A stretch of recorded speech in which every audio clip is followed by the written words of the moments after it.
Yes, I'm Sophy Forman-Lynch. I work with the public health team, and I did some work with Imogen Gallen, one of our apprentices sitting here as well.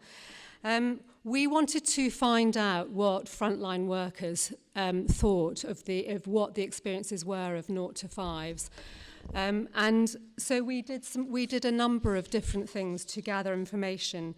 We ran, between December and May, we ran 29 focus groups with different mixed professionals across health, social care, early years, children's centres, housing, debt advice, CAB and others. And in addition to that, we ran 71 interviews. So in total, we spoke to and we listened to 274 frontline workers. So what we wanted to find out is, as I said, we wanted to know what do staff think about the experiences of 0 to 5 families in Warwickshire, and we wondered whether there would be a difference between what Olwyn and Robin's work said and what frontline workers said, and so we used a framework. We actually used the framework that Helen spoke of, the things that work in relation to school readiness as a platform for discussion and a backdrop to discussion. And the people that we spoke to generated over 2,600 key quotes. What was really interesting, I think it's a huge celebration to all of you who work as frontline workers, is that you completely understand the people that you are working for and working with. The information that came from staff was almost exactly what we heard from Olwyn's work and Robin's work. And I think that we have to celebrate the fact that we've got very, very attuned frontline workers who understand the people that they're working for. I don't want to repeat what Robin and Olwyn have said, so what I'm going to do is I'm going to focus today on just talking about those things that are challenges for frontline workers in relation to trying to meet the needs of 0 to 5 families. At the workshops, the focus groups, we actually asked each of the participants to come up with number one priority that they felt the Smart Start programme needed to consider. And I'm showing in this slide for the top 4. So the first one was around integration, that's joining up of services to improve partnership and communication.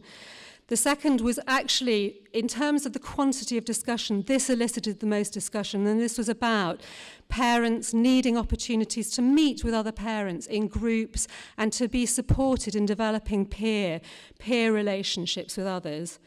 The third was about access and support around mental health, and that was the second most talked about area.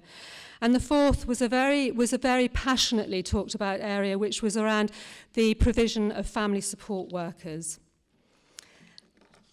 So I'm going to try and focus on those 4 themes, but also pull in other elements. So when we're talking about working together, there was a sense of loss of partnership working amongst the frontline workers we talked to. There was also a sense that there was some push and pull between some services. And I'm going to give you an example. Family Nurse Partnership works with very young parents, and children's centres work with a full age range of parents. But both have the same aims. They both want to give the best to those young parents. But yet we found that children's centres felt frustrated that Family Nurse Partnership workers didn't bring parents to the children's centres. But on the other hand, we found that the Family Nurse Partnership had tried very hard to take young parents to those centres, but actually those centres didn't appeal to that particular group. Now, both wanted the same outcome, yet they weren't perhaps working together.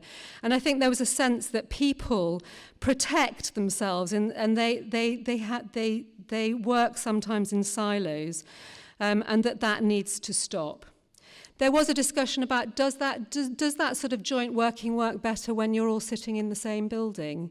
And actually there were mixed responses to that, because what we found was that, yes, there were some lovely responses. Some of the family support workers talked about how brilliant it was to have health visitors and midwives in the same building as them, i.e. the children's centre that they were based. But on the other hand, we had other stories where health visitors and other professional staff were sitting in the same building, yet there was a frustration that they weren't communicating. So the buildings aren't necessarily the answer. It's actually about how we get everyone to work together. And there was a real desire to do that, absolutely no question. And I think that there was a sense that actually, particularly with children's centres who've tried very hard to pull different teams together, it was a little bit like the tail wagging the dog. You know, they were trying very hard at the bottom level to get everyone, all of those services together, yet actually it was sort of unravelling higher up. And so there wasn't that commitment to join partnership. To work together. And that was something about having shared outcomes and shared goals and shared targets. And I think that perhaps doesn't exist in a formalised way. There was also a real frustration, actually, from the wider providers, including housing and the CAB that we interviewed, talking about the fact that they didn't feel joined up. And actually housing particularly was very frustrated that they felt that there needed to be a joint approach and that was missing, and that housing was pretty low. They said that they were bottom of the ladder and that they didn't think that they were called on unless the people, the families that were being supported had really serious problems. And they felt there was a massive missed opportunity, that they could be working together far more cohesively. And around this, linked to this sort of joint working, was the frustration that communication just wasn't good enough between different providers. And also the information governance, which is the sharing of information and making sure that that's shared in a way that it assures confidentiality and safety of that information. That there were barriers to both of those things. There was, in terms of communication, there were some forums. There were family matters forums, which were run by children's centres, and there was something called the cluster meetings, which involved nurseries, from voluntary nurseries, private nurseries, as well as children's centres. But what we found was that there was huge variability in the way that those forums worked across the county. And also, important providers like childminders just felt really remote. They lacked information about what was going on. They felt the forum, the early management forum that was run at the county, didn't speak to their needs and didn't relate to the work that they did. But having said that, there were some lovely examples of where work was happening. In Dunchurch and Market Quarter, the GPs had worked really hard to bring together midwives, the GPs and the health visitors to share information on a monthly basis. And there was a lovely example of a midwife in Kenilworth who'd worked really hard with the children's centre to share to ensure that their information, that she could access information in their centre. And that had been quite a challenge, but she had overcome that.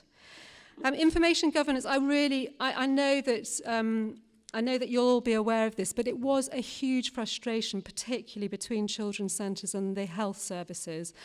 And I think we do need to look at that in the future. And there was a sense that there may be a risk in that without the sharing of information, it actually put some people who were working in homes at risk because they weren't always aware of what was going on.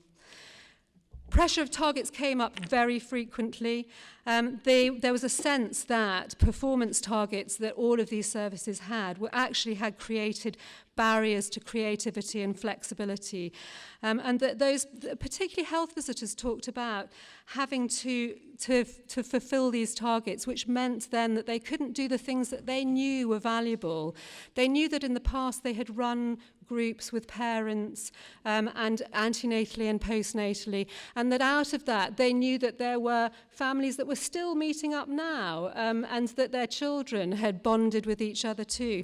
But that wasn't something that was in their targets to achieve, and so was out of reach in terms of the time that they had to put to it. And the family support workers said something very similar. They said family support workers need flexibility to fulfill their roles. Take out targets and that related pressure so that we can do this. There was a discussion, a very strong discussion in all the groups about the erosion of prevention work, and that came very strongly from children's centres, family support workers, and also from health visitors. And because of this drive towards targets and reduction in resources, because you may be aware that there's been a 50% cut to family support workers, it meant that workers were having to work in a more targeted way, and there was less universal work going on. And again, this was repeated in the frustration of not being able to run groups that might include everyone, but then would allow those staff to identify the families that needed a greater support. The other thing that was a real knock-on effect, and that's why I don't know whether you understand my spoons.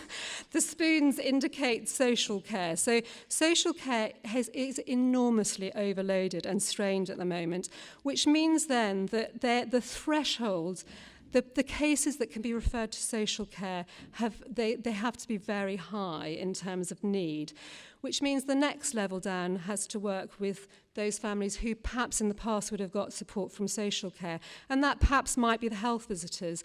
But the health visitors are incredibly busy too. So what do? They look to the family support workers, who they hugely value. But what they say is the family support workers are another pair of eyes. And there was a lot of discussion about lower level staff holding cases for other professionals. And I'd argue that holding cases, holding families, isn't necessarily an intervention. It's not going to result, possibly not going to result in outcomes.